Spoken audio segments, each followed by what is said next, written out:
Bonjour et bienvenue dans cette nouvelle vidéo Inspire Astro, introduction à un tour zodiacal inspirant ou comment l'astrologie peut nous aider à sortir de notre casserole. Donc dans ce deuxième cadran du zodiaque, nous avons vu le Cancer, un signe d'eau cardinal début d'été qui ressent. Le Lion prend donc le relais pour ce milieu de saison, il veut.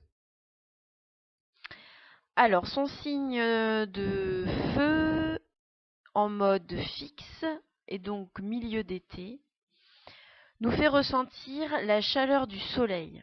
En plein milieu d'été, la nature est luxuriante, nous savourons les fruits, c'est un temps de plénitude, la chaleur est à son maximum, et même dans nos sociétés, nous sommes en vacances et nous savourons ce temps de repos. Voilà. Donc on le représente par le feu de cheminée qui par sa présence irradie et réchauffe aussi l'atmosphère. Donc là, on ressent vraiment une stabilité qui est nécessaire à la construction de l'individu. Alors, les mots-clés du lion. Alors, le feu du lion est un élément d'une énergie intense, dynamique et transformateur. Ce feu, donc, qui est fixe, le rend maître de ses émotions. C'est un signe yang qui projette. Alors, niveau 3, un lion bien vécu possède une autorité naturelle. Il est généreux, courageux, il tend vers la conscience de soi et assume ses responsabilités au plus haut niveau de ses capacités. Signe d'amour, signe de l'amour, du cœur et de la créativité. Il représente l'éducation, les dons artistiques. C'est aussi l'ambition, la franchise, la confiance et l'expression de soi. Niveau 2, eh bien, nous dirons d'un lion qu'il est orgueilleux, fier, égocentrique, arrogant, méprisant, susceptible, vaniteux et tyrannique. C'est un signe qui joue des rôles. Voilà. Alors la devise du lion, c'est le beau, le bien, le vrai. Et le lion a des coups de cœur. Voilà. C'est quelqu'un qui est passionné. Alors, dans les analogies, nous continuons avec l'enfant, comme nous avons fait avec les autres signes. Donc, nous avions vu précédemment en Cancer que l'enfant découvre son monde intérieur, ses émotions. Donc là, en Lion, il continue son évolution et là, il veut affirmer son identité.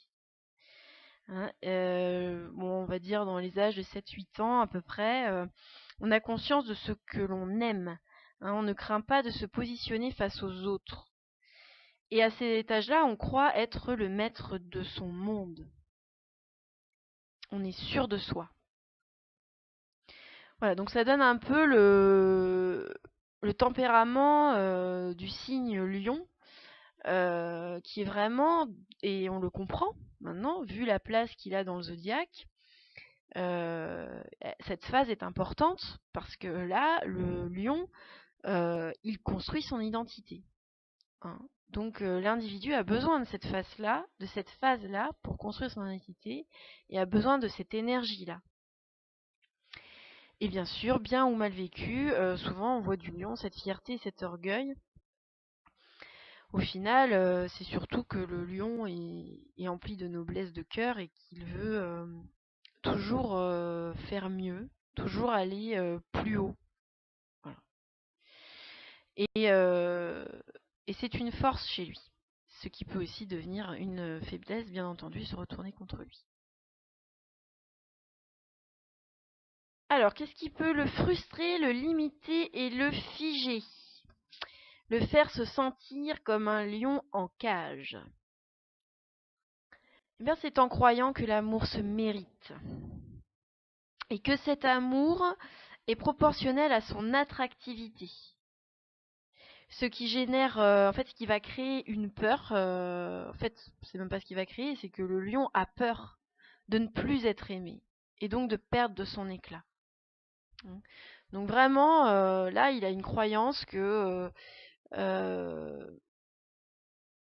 il doit être à la hauteur de cet amour. Et donc, il se donne vraiment une grande mission, là.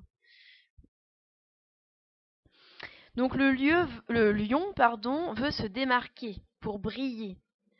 Du coup, le lion va fournir de nombreux efforts pour que ça brille et que tous les regards se tournent vers lui.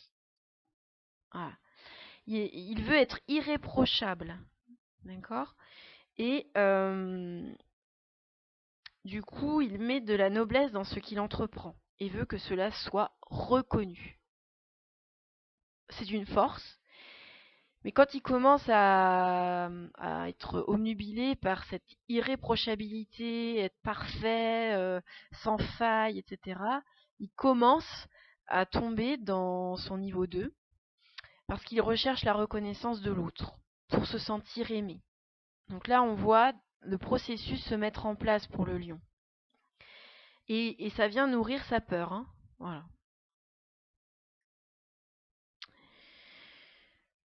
Du coup, à la moindre critique, le lion se sent moins digne d'être aimé, bien sûr. D'où sa susceptibilité. La critique, le lion ne le supporte pas beaucoup, mais pas parce qu'il est orgueilleux. En fait, il est orgueilleux, mais à la base, c'est pas ça.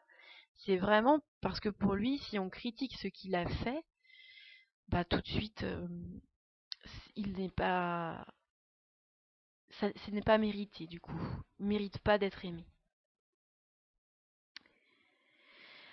Alors à ce moment-là, eh bien le lion se ment et joue des rôles. Il fait son show pour mieux attirer l'attention et se sentir admiré et aimé encore une fois.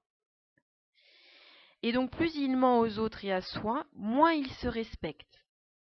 Et comme la remise en question est difficile pour lui, il aura toujours le dernier mot pour ne pas perdre la face.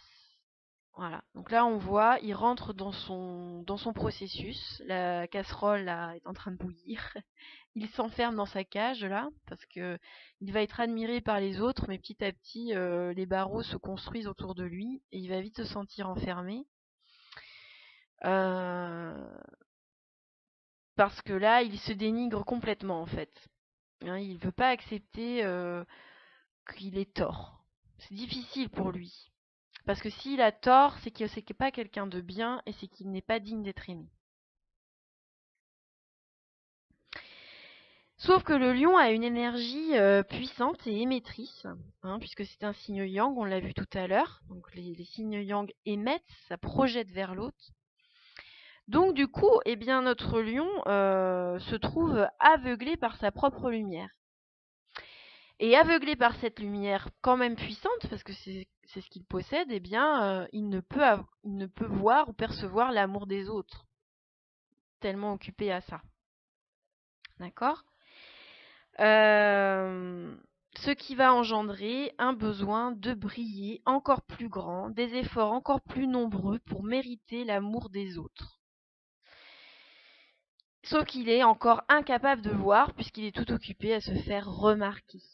Voilà. Donc là, on est vraiment dans un processus plutôt flagrant, c'est que plus il va chercher à briller encore et encore, à faire des efforts, pour mériter cet amour, ça va lui demander du temps d'être parfait, d'être irréprochable, de se démarquer, de pas, lui il veut pas se confondre, s'il fait partie de la masse, c'est insupportable. Donc ça demande du temps de faire briller tout ça et de s'en occuper. Et de plus, il a cette capacité à irradier une puissante lumière, donc c'est vrai que du coup, il va prendre toute la place, quoi. Et du coup, il s'en rend même pas compte qu'il prend toute la place. Il va faire le show, il veut qu'on le voit, donc c'est important. La planète qui représente le lion, c'est le soleil. Alors, vous voyez déjà le challenge, quoi. Le soleil, c'est quand même c'est quand même lui qui permet la vie. D'ailleurs, on dit que c'est un peu le père qui donne la vie, le lion. Donc, il y a du lourd derrière ça. D'où cet inconscient aussi chez le lion qui va lui dire que on compte sur lui là. Sauf que à trop se centrer sur le fait de briller pour que l'autre l'aime, eh ben, il s'en oublie complètement. Hein, il oublie de se respecter, il oublie ses valeurs. Et là, il commence vraiment à chauffer, vraiment dans sa casserole.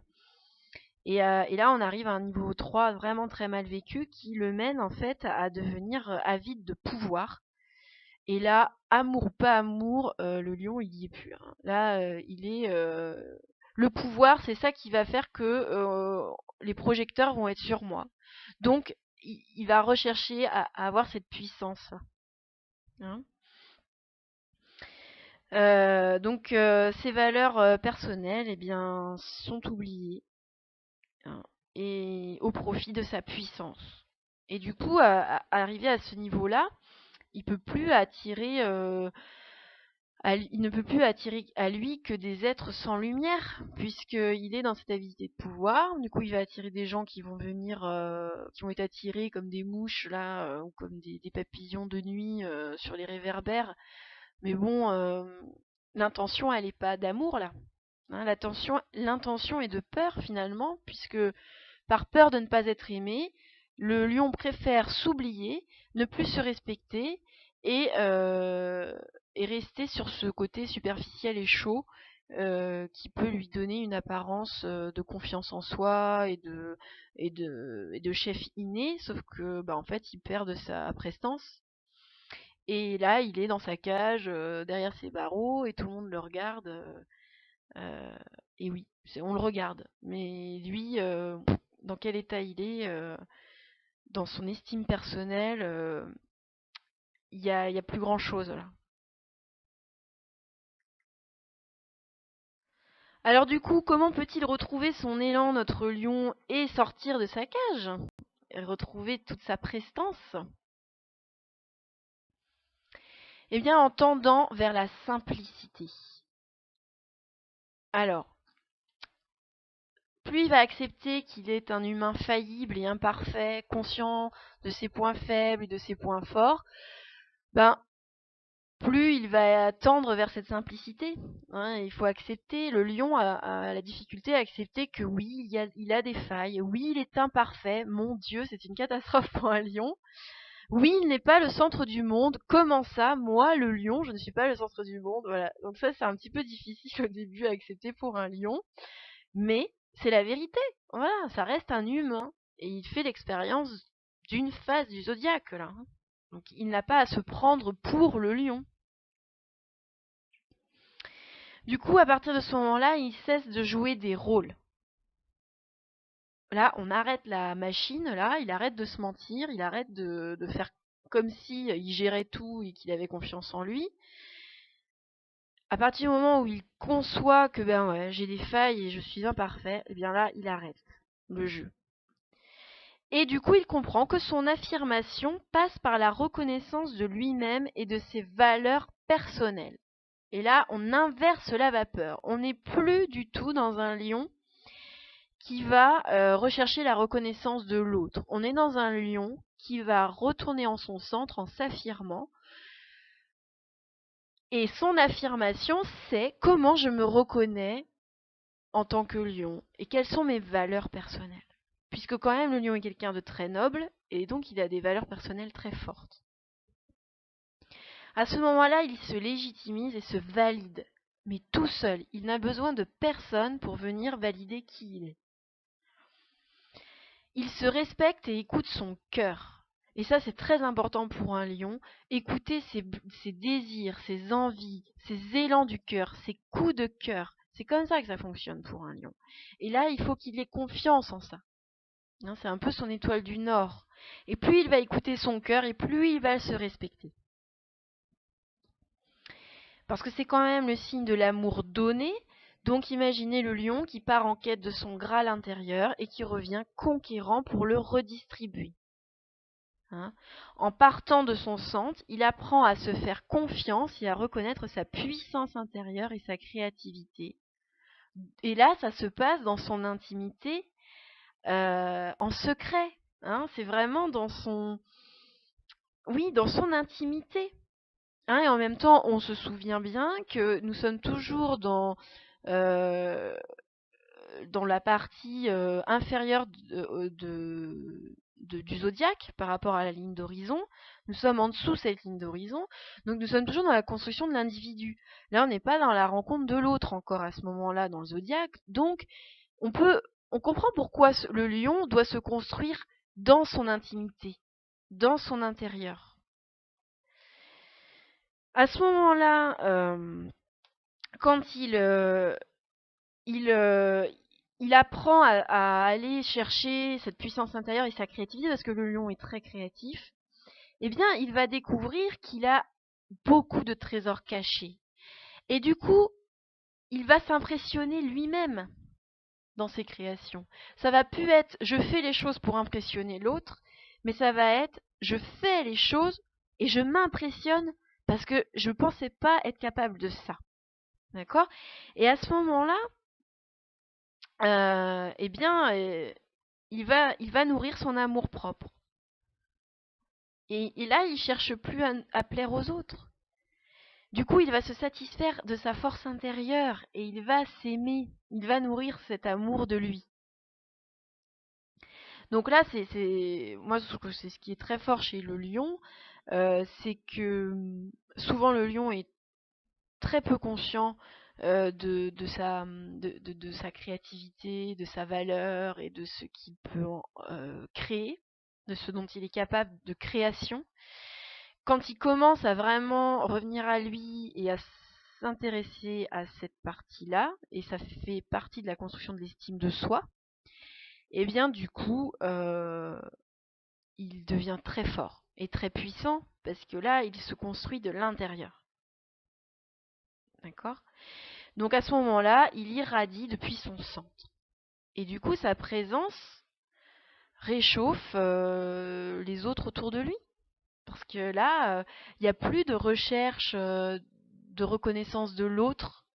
Il n'y a plus que avec soi-même, je me sens bien, je suis conscient de ma créativité et de mes qualités, j'ai de l'estime pour moi, je suis en accord avec mes valeurs, et donc je distribue ma créativité si nécessaire, oui, je la distribue, mais pas parce que je recherche la gloire, parce que la gloire, je me la donne à moi-même.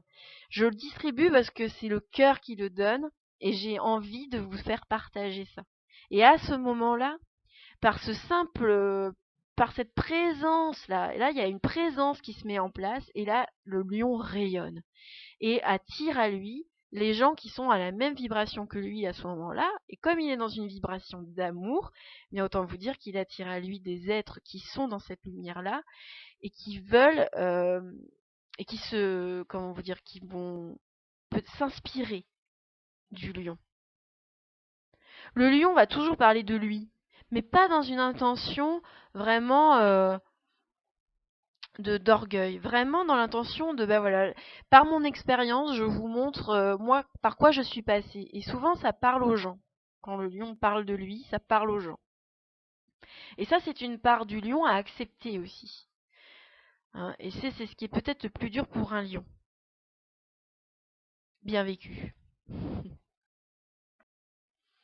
Alors si vous êtes soleil lion, eh bien vous êtes venu expérimenter le processus de l'amour-propre. Hein, donc être lion, c'est quoi? Être soleil lion? Eh bien, vous êtes venu, on est venu vous dire, mais c'est quoi s'affirmer dans son identité? C'est quoi écouter son cœur? C'est quoi être appelé par des idéaux? C'est quoi rayonner? Comment je peux rayonner? D'accord? Et on vous demande d'aller chercher l'expression spontanée qui irradie depuis votre centre et votre cœur. Voilà. Donc moi, je vous invite vraiment, si vous êtes soleil lion, à vous voir comme un chevalier solitaire qui va partir en quête de la connaissance de soi, avec sa noblesse de cœur, son courage, d'accord? Et que vous allez certainement lutter contre vos monstres intérieurs, vos démons, mais au travers de ces batailles, vous allez tendre vers une maîtrise de votre force. Et du coup, votre transformation intérieure bénéficiera à votre entourage. Alors moi je suis Soleil Lion, donc je, je le vis au quotidien. Et c'est vrai qu'il y a un parcours solitaire avec le lion. Et il y a ce challenge-là, c'est d'accepter notre force, notre puissance, sans chercher à sans chercher à l'imposer, puisqu'on l'a spontanément. C'est du coup, moi, si j'ai un conseil à vous donner en tant que lion, et moi c'est comme ça que j'en suis sortie, c'est revenir à vous-même et surtout travailler l'estime de soi. Le lion, le soleil lion, il a peur. Il a peur, il n'a pas confiance en lui. On est venu l'expérimenter. Hein, le lion est un signe de confiance en soi, mais en tant que soleil lion, nous sommes venus expérimenter la confiance en soi. Donc, on a le potentiel, mais on ne sait pas le faire. Et ça, tant que vous aurez la croyance que vous avez confiance en vous, qu'il faut absolument que vous ayez cette apparence-là. Moi, ça a été longtemps comme ça. J'ai longtemps voulu faire croire à mon entourage que j'avais confiance en moi, et je me suis fait croire que j'avais confiance en moi, que je me suis pris des murs, et je me suis fait mal, parce que c'était pas vrai. Du jour où j'ai osé dire, eh ben non, j'ai pas confiance en moi, et en fait, je ne sais pas qui je suis, et en fait, je gère pas là. Du jour où j'ai lâché les armes, et que je suis revenue dans mon cœur et dans mon authenticité, là, j'ai pu aller toucher le véritable potentiel que j'avais en moi. Voilà. Donc, c'est vraiment quelque chose qui est important pour vous, les lions. Pour nous, les lions, les soleils lions. Si vous êtes ascendant lion, et bien du coup, vos projets, vos actions, vous les commencez avec l'énergie du lion. Donc, avec passion et sens du devoir. Vous êtes volontaire et déterminé. Vous ne doutez pas de vous-même. Vous avez un grand besoin d'accomplissement et de réaliser ce qui vous anime. Alors, vous êtes plutôt sensible à la collaboration plus qu'à une association. C'est quoi la différence? La collaboration, vous pouvez accepter quelqu'un qui vient vous aider à mettre en place un projet. Par contre, de là, vous associer avec que vous fassiez 50-50, il y a le lion, il pas trop fanat de ça. Voilà, c'est peut-être quelque chose qui le freine. Mais par contre, collaborer, il n'y a pas de problème. Vous savez mettre en avant les valeurs que vous représentez. Vous êtes un chef inné, reconnu, écouté et suivi. Donc, profitez de cette énergie-là. Parce que elle est puissante, elle est forte. Vous pouvez également certainement ressentir que vous dérangez. Les signes de feu dérangent en général parce que il y a cette énergie de confiance en soi. Et puis en général, les gens qui ont confiance en eux ont tendance à énerver. Donc vous pouvez peut-être ressentir une énergie qui dérange. Euh, voilà, mais c'est comme ça, hein, faut l'accepter aussi, et c'est une énorme énergie de feu. Par votre présence, vous incarnez vraiment ce chef-là qui est capable d'emmener avec lui ses troupes pour défendre des valeurs vraiment fortes. Voilà, en bien vécu, le lion, il est top. En mal vécu, il va finir tyrannique, euh, avide de pouvoir, comme on l'a vu. Donc là, évidemment, je vous parle d'un lion bien vécu. Hein. Donc ça, en tant qu'ascendant lion, hein, c'est la perception que vous avez de vous, c'est cette première énergie de vie qui se manifeste en vous. Spontanément, c'est avec cette énergie que vous commenciez les choses. Voilà. Donc je vous invite à regarder comment se manifeste le lion dans votre vie, après tous ces mots-clés, toutes ces images. Et bien sûr, je suis toujours friande de vos commentaires, impressions, ressentis. Et la prochaine fois, nous découvrirons les énergies de la Vierge. Je vous embrasse et à très bientôt.